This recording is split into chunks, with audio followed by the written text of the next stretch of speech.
Hi, my name is Rishit Sarkar, and this is my Physics 2212 Lab 5.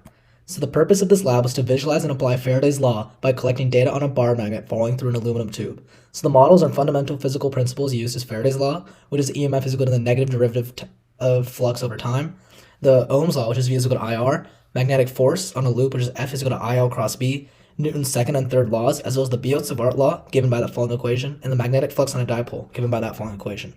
So the main results of this lab was that the average experimental time for a bar magnet to fall through the tube was 1.29 seconds. The computational time found was to be 0.784 seconds. So the models we're using as a bar magnet was modeled as a perfect magnetic dipole, and the aluminum foil was modeled as a hollow cylinder with the thickness. The assumptions used is that air resistance is negligible, so there's no drag, and the only forces that were used was the magnetic and gravitational forces. So the system of this experiment was the bar magnet and the aluminum foil, and the surroundings was to be everything else. So the initial conditions is the magnetic field of the Earth, as well as the magnetometer app on the phone. So the experiment, first the north direction of the bar magnet was determined using the magnetometer app. The camera was then set up, and the magnet was then dropped 5 times through the aluminum tube. The time taken for the magnet to reach the end of the tube was then recorded using the videos.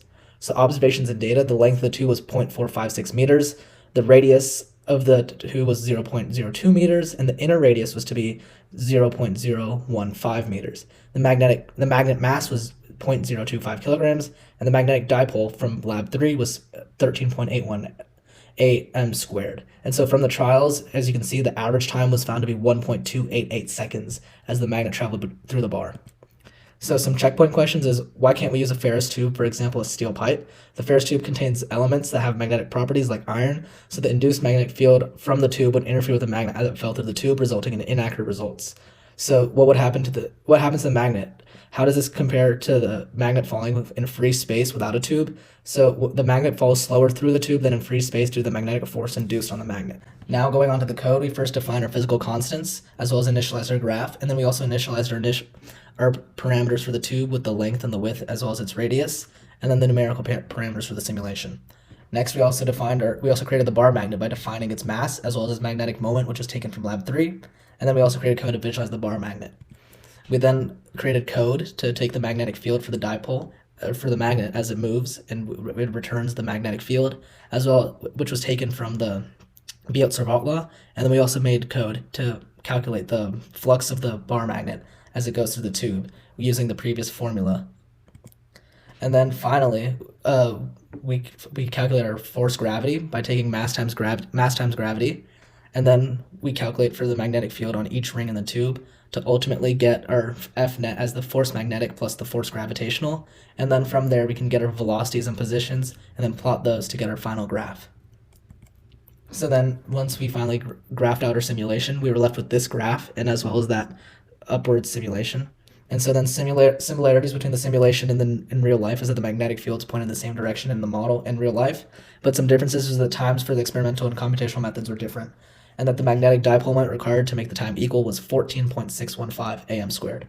So some sources of error was that human error in data collection may result in the found times found for when the magnets were dropped to be slightly off, as well as air resistance was negligible, but it still existed for the magnet as it fell through the tube.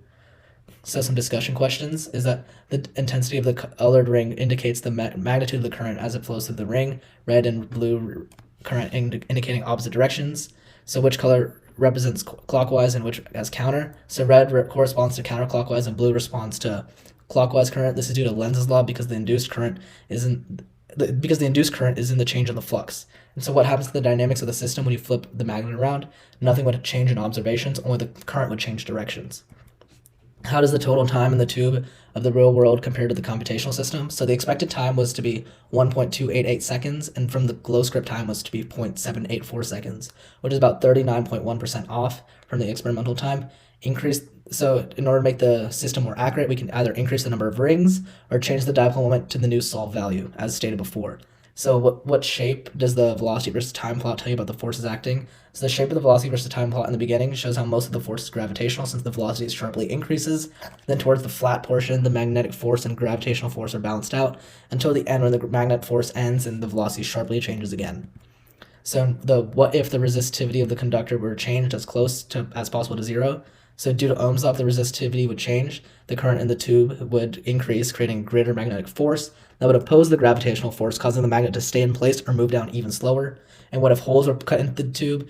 If holes were cut into the tube, this would decrease the current in the tube because the magnetic field would be disrupted. A lower current results in a lower magnetic force, causing the magnet to fall faster. So concluding, some final thoughts is that this lab showed how magnetic forces can be used to oppose motion. This lab showed how Faraday's law can be used to calculate flux. And this lab showed how a bar magnet can be used to provide an accurate model for a magnetic dipole. Thank you.